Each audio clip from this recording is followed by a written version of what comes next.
Hello বন্ধুরা, তো আমরা এসে গেছি আমার হেসেলে। তো আমাকে অনেক রাস্তাঘাটে অনেক জায়গায় রান্না করতে দেখেছো। তো আমি এখন করছি আমারই হেসেলে রান্না করছি। আমাদের রান্নাঘর অগোছালো থাকে, কাজের মধ্যে থাকি, তো তাই অগোছালো মোটামুটি। আর এখানে দেখো লাল লাল একদম এক কড়া রান্না হচ্ছে।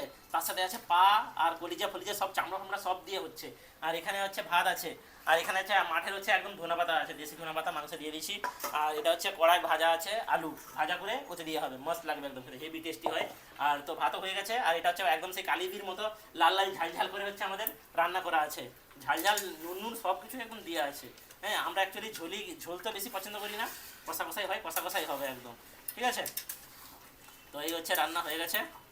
হচ্ছে এখন ঠ্যাং ঠ্যাং আছে, মাংস আছে, সব রকমই আছে। আমরা সব রকমই খেতে পছন্দ করি। রান্নাটা একদম ঝাকাস করতেছি, ঝাকাস। আর মাঝে মাঝে বউ তো রান্না, আমার বউ সত্যি কথা বলতে রান্নাঘরে আসেনি, মাংস মাংস হলে আমাকেই করতে হয়। হ্যাঁ, সে মাংস খায় ঠিকই, কিন্তু তাকে গন্ধ লাগে। এই যে ঠ্যাং দিয়েছি তাও খ্যাট খ্যাট করছে, কিন্তু হলে কী হবে, ঠ্যাংটা তুলে দেবো।